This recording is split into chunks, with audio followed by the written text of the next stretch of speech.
Hey guys, I'm the 50s Kid. This is an E90 BMW, and in this video I'm going to give you a bunch of tips and tricks on how to buy a used one. Now the first thing that you want to do is you want to make sure when you call up the seller, you want to say, I'm interested in the car you have for sale. And if they say which one, that's a big, huge clue that they're not a private party and they're some kind of a dealer or a wholesaler. And you want to avoid dealers and wholesalers if at all possible, because they're not going to have a history on the car. And on cars like this, BMWs, you want to have a history, okay? So that is definitely tip number one. Tip number two is you want to go and inspect the car at the seller's house. You don't want to have to meet the seller somewhere, because that means that they're going to warm up the car and bring it to you. And the process of warming up the car can tend to hide a lot of things that could be wrong with it. Typically, if a car has misfires or a vacuum leak or something like that, that's going to happen most of the time on cold startup. So you definitely want to arrive to the car when it's cold so that you can observe how it acts when it's warming up. You also want to see if there are any puddles underneath it when you actually go out for a test drive. The next thing, tip number three, is you want to bring a good flashlight with you, and you want to bring a tire depth gauge with you. Our first thing that you want to do is inspect the tires on any used car. Let me show you how to do that. So when you're looking at tires on a used car or any car, what you want to do is you want to see how old they are, and you want to find the year that it was made. Now, typically you look along the side here and you see how this area looks a little different. It's kind of indented a little. This is going to be the month. You're going to have a 4-digit code. And the first 2 digits are going to be the week that it was made, and the last 2 are going to be the year that it was made. So this one was made on the 23rd week of 2016. That means this is 2021. That means these tires are about 5 years old, and that is about the limit of what you want. You know, after year 6, it's time to start thinking about replacing the tires. In fact, you can see there's a little bit of, it's a little bit of cracking here. You can see the cracking inside in between the right here where the tread is. So these tires are definitely due to be replaced. If you've got 3-year-old tires, I would say that's pretty ideal. Now you take your tread depth gauge and you just push it in, okay, like that, and then you read the depth. And here you can see that the 7/32, the wear is about 7/32. Now, new tires, depending on the brand, are going to come with anywhere between 15/32 to 12/32. It just kind of depends on the brand. And I don't know what these would have originally come with, but I can tell that 7/32 is decent wear. You still got a lot of tread left there. So my concern with these tires is more that they are old. And on this car, there are 2 mismatched set of tires. You want to notice that as well. You want to look at who makes them and all of that. The front ones were Firestones, and these are Ironmans, whoever makes those. And these particular ones are, let me find it here, 2018. So made the 20th week of 2018. So these are a little newer. These ones are all right. If we look at the tread, if we look in between the treads, you can see there's no cracking this time. There's a little bit, but it's not as severe as the front tires. One of the most important upgrades you can make for your car is new tires. It really changes the feel of a car. So if you're going to have to replace your tires on the used car you're buying, you definitely want to know that. You want to factor that into your thinking, and you possibly want to negotiate the price down. Like I said earlier, you want to see a car with a cold engine. When you get here, you want to feel the hood, see if the guy's warmed it up. In fact, I would tell him that over the phone. Tell him not to warm the engine up before you get there, because you want to see it when it's cold. Now, I believe in the Doug DeMuro philosophy on used car inspection. Start with the exterior, then move to the interior, then test drive it. Because by the time you're finished with the test drive, you're going to be hot to buy that car, and you're going to forget about doing a thorough inspection. You're going to miss a lot of things. So you want to start with your inspection first. First, we're going to inspect the exterior. So the first thing I noticed about this car is the fender's damaged right here, kind of cracked. I noticed the peeling clear coat. I noticed the faded headlights. I mean, in a car this age, this one's 14 years old, you're just going to have that.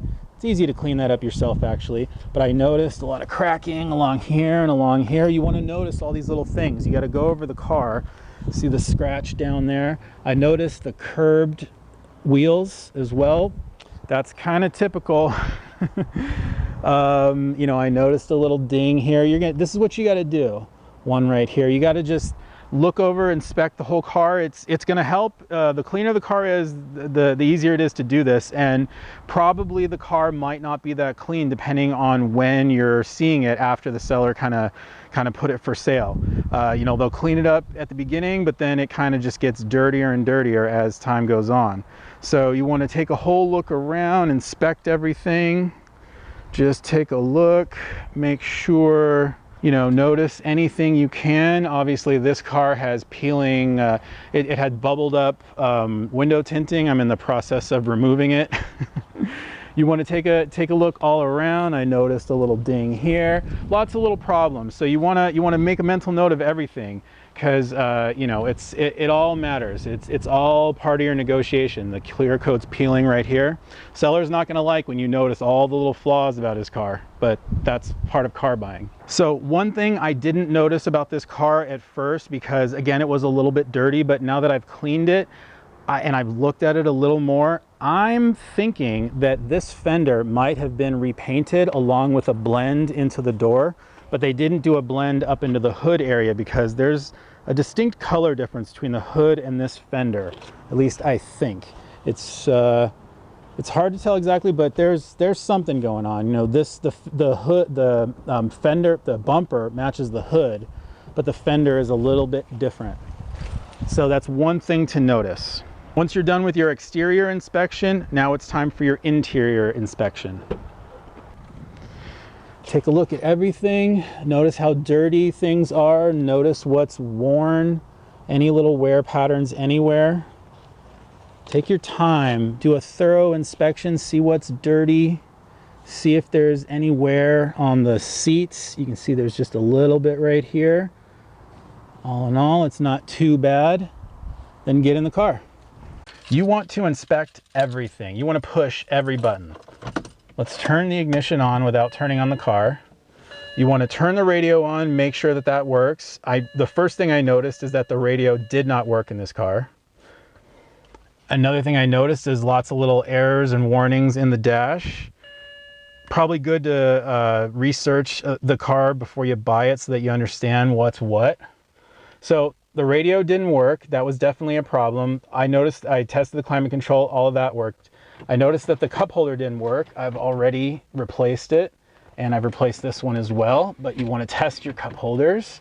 Test the vents. Make sure that they can move easily and freely. Make sure they're not broken, because that's just another thing you got to pay to replace. You want to test the sunroof. Make sure that it opens. There we go. So sunroof good, and you want to test every window. Make sure it goes down. Oh, that one don't go down. We can hear the motor though, that's good. I can hear a little crunching. Hear that crunching? That means it's a window regulator. It's almost always a window regulator. Test this one. Yeah, that one works. Rear one. Yep, that one works. Nice. You want to check out the back seat. Make sure that there's no excessive wear back here. One of the first things I noticed was a lot of wear on this piece of trim. It's really weird.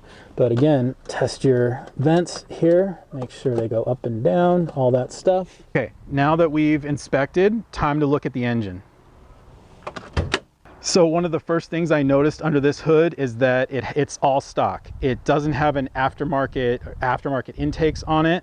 And if it did, that would be a huge sign that this was owned by a boy racer who really abused the car. And that's not what the car that you want to buy. You want to buy a car from an older person, if at all possible.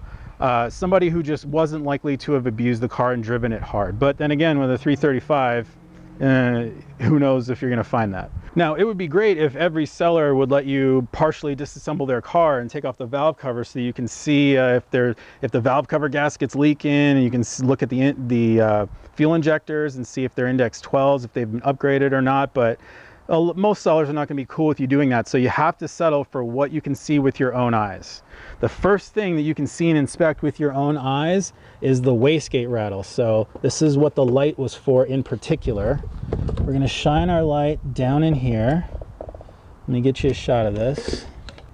So right here, what we're looking at is the turbo wastegate actuator arm for the rear turbo, the Bank 2 turbo. And right here is the bushing that where the wastegate is. So all you want to do is just reach down in there and just rattle it back and forth like this. And you're feeling for play. Okay, now if there's a ton of rattle in those wastegates, you want to just walk away from that car, because that car is beyond saving. You're going to need to spend thousands and thousands of dollars after already buying the car. Basically, the car is going to be worth half as much as the seller thinks it is, because he's probably pricing it according to Kelley Blue Book, but it's going to be worth half as much, because it's thousands of dollars to pay a shop to replace those turbos. I'm not even sure. I mean, it depends. If you're going OEM turbos, they could be up, I think they're about $1,500 each. Don't quote me if I might be wrong on that, but could be looking at $3,000 just in turbos, and then on top of that you got the fees to swap them out. So it's thousands and thousands of dollars, and it's really just not worth it. So either you want a low mileage version of this car, or you don't want it at all. You don't want a high mileage car, one of these cars at all.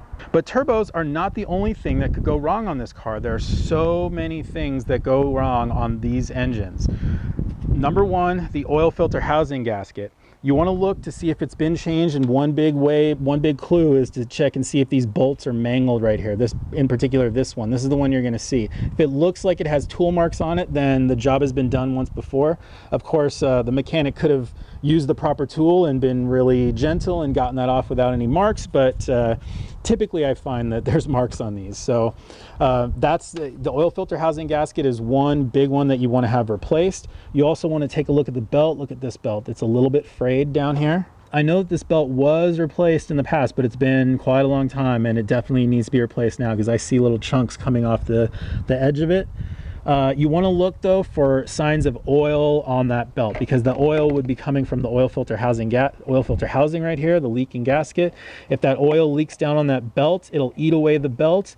The belt will deteriorate. It'll wrap itself around the front crankshaft pulley and eventually get squeezed past the front crank seal, and that's a huge mess. You don't want to deal with that. Again, typically you're going to have a leaking valve cover gasket on this vehicle, and the best way to tell is to remove this engine cover and look down in the wells, because that's where the oil accumulates. Again, you can't really do that with a used car, so my best tip would be to reach down around and just feel around and feel for oil residue, because you're definitely going to be able to feel it, but you got to go underneath the valve cover down around here and see if you can feel it, and see if you can come up with something like that, which I did on this car, and I noticed it. So I knew there was a leaking valve cover gasket, but I expected it. The valve cover gasket on this car was last replaced around 50,000 miles, I believe. So it hasn't been that long. It's been 100,000 miles and it's already leaking again. So they don't last that long.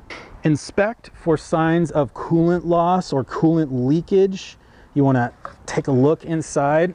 Check your coolant level. This one has a full tank of coolant, which is very nice, but you can see signs that there was some leakage around here. Now, it could have been that when they were filling it, they just kind of spilled a little bit, but I also did notice signs of coolant having splattered up over here. So I don't know if this car had an overheat situation or how bad it was, but this would seem to indicate that there was some kind of a situation in the past. It's something to look out for and something to interrogate the seller about. What happened? How bad was it? What happened? Another thing that goes bad on these cars is the electric water pump. It's buried down in the bottom of the engine. You change it from underneath, but those will go bad. You want to interrogate the seller to find out if it's ever been done.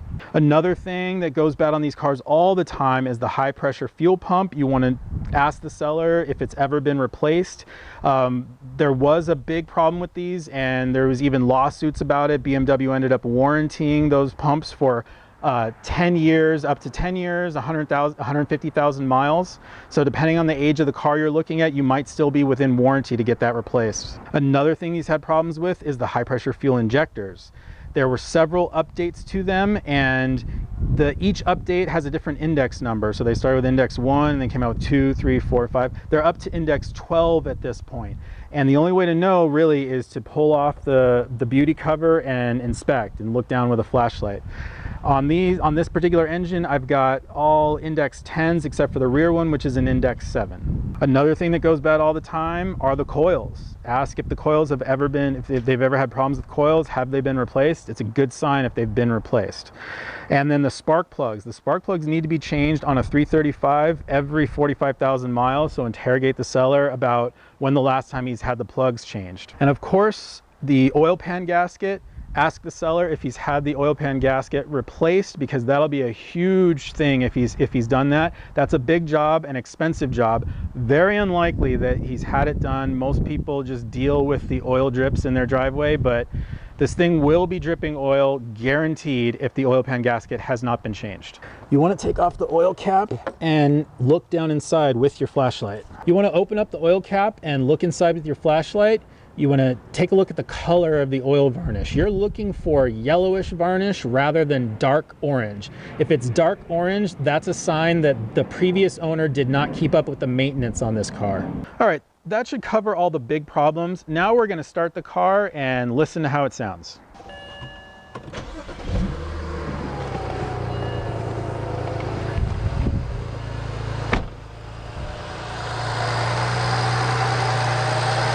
You want to listen for rattles at cold start. If the wastegates have a lot of wear on them, you're definitely going to hear rattling. Listen for the health of the engine, any weird noises. I hear a little bit of a squeaking that might indicate that one of the pulleys might need to be changed. In fact, I'm almost certain that's probably what that is.